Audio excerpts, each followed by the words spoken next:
this is the most polarizing anime I've ever watched. And the reason I say it's polarizing is because I don't really know how I feel about this anime. I mean, there were moments of greatness, but they all were far too scattered apart, and they all were too short to really make you care or get invested in the story, while the rest of the anime was just dull and forgettable. So the story of Fractale takes place in a futuristic world where people are controlled and maintained by a system known as Fractale. And we follow this boy by the name of Klein, who's an average boy living an average life, and he witnesses this girl being chased by these people who I like to refer to as the second-rate Fire Nation copycats, because their ship looks exactly like the fucking Fire Nation blimps. And being the good person that he is, he helps her recover after sustaining an injury, and they get to bond and all that stuff. He hands him an orb, and then she leaves. And so he has to maintain that orb because there's some important information in that orb, and from there, his adventure begins. So I was recommended to watch this anime by one of my subscribers, Bri6561, and like I said,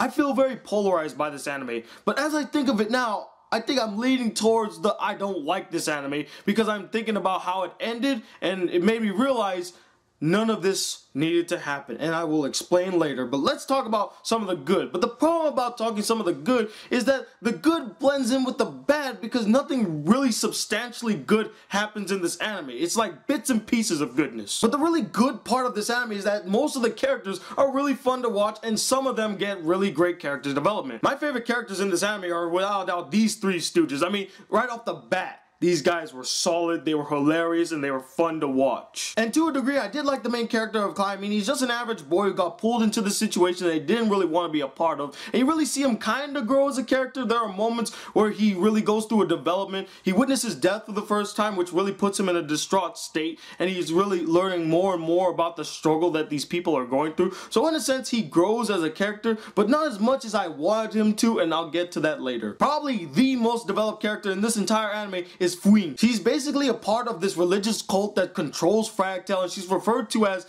the key that will change the world. Basically, Fractale needs to reboot, and she's the key that will help it reboot and get it back up to date. But the thing is, she doesn't want to be the key of the world. She doesn't want to live a predestined life. She wants to make a life of her own, a life that she has molded herself. And you see her grow in this development as a character, and you get to see her actually go out of her way to get what she wants and not what someone else told her she should have. And I love seeing that about this character, and she was probably the most interesting character in this anime. And then you got Nessa, the fun-loving, eccentric doppel who brings a bit of lightheartedness into this anime and really lightens up the mood when there's like a dull situation or things aren't really happening. She comes in and makes it a bit more exciting to watch, and I really liked her character. She was always fun, always entertaining. And I really dug the relationship between Klein, Fuin, and Nessa. Try saying that 3 times. You see them grow a stronger bond as the series progresses, and you really get the feeling that they care deeply for each other. Now here's where it gets a bit tricky. The next series of things that I'm about to mention were good in some parts of the anime, but in other parts of the anime it wasn't. Take the animation for example. In some parts the animation was excellent, superb, but that was only 1/5 of the anime. The other 4/5, the anime was just dull, unengaging, and uninspired. They didn't really try anything spectacular or even eye-catching, which is a problem, because if you really want to pull an audience in, you gotta make your animation stand out. You gotta make it something special, and it just came off as it was good in some parts, but the rest was just dull. Next is the story. In some parts, the story was really interesting, really captivating, really compelling. They live in a world that is controlled and maintained by a system called Fractale, which is basically like the Matrix of their world. It's a virtual world where you can live out your desires and your wants and your needs. And there are people that live in it, and there are people that don't live in it anymore. And the people that don't live in it anymore, they go through withdrawal. They become so dependent on the Fractale system that they can't live without it, and they crave to go back. But just like in the Matrix, once you're unplugged from the Matrix, you can't go back in there forever anymore. You are basically out. But the thing is, a few episodes later, you totally forget about the Fractale system and how it really alters human beings. And for me, I felt like that was just a missed opportunity. They could have played off the fact that the Fractale system was very detrimental for the progression of the human race.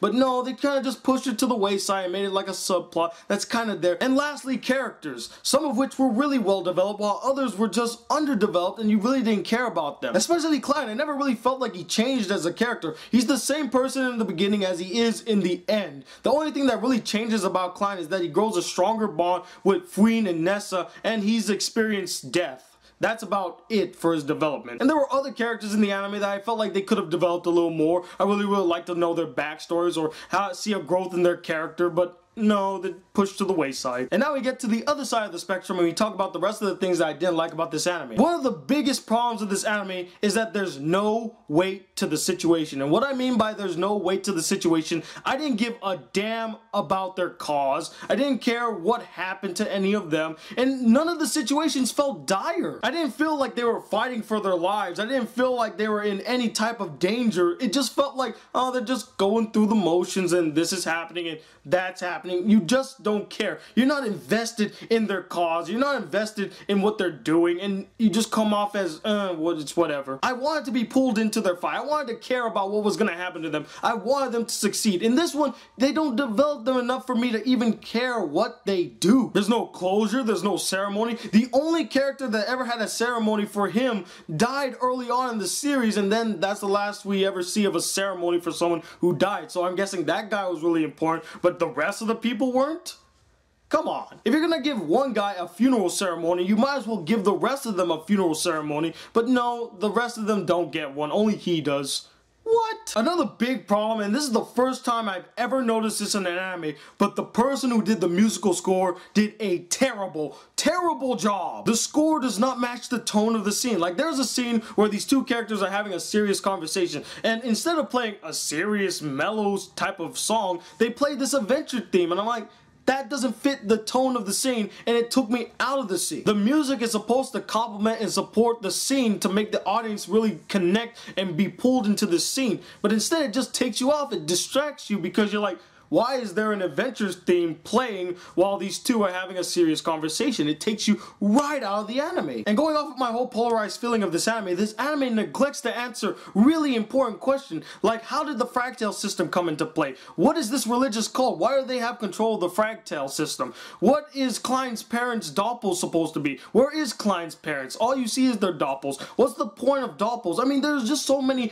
unanswered questions, too many to list. And it just left me with a sour feeling once the anime came to the end. And speaking of the end, this has to be one of the worst anime endings I've ever seen. By the end of the series, you come to realize that the entire journey following these characters, really getting invested in these characters and their cause and what they're doing, sitting through 10 episodes all the way to the last episode, you realize that it was all for nothing. By the end of the series, everything that they worked for was for nothing. The thing that they were trying to stop from happening happened.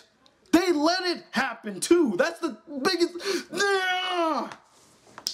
I might actually make a separate video explaining why I'm angry about this ending, because that is some bullshit. All of this work, all of this effort, all the people that have died for this cause, they have died in vain. They died for nothing. So overall, this anime infuriates me. All of that time, all that effort, all that work, you sat and watched this anime for 11 episodes to see it end like this, where everything that they worked for is negated?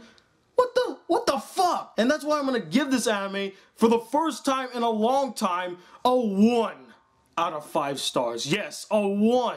It is an unnecessary waste of time. Literally, you sit for 11 episodes only to reach the end and realize none of that really mattered.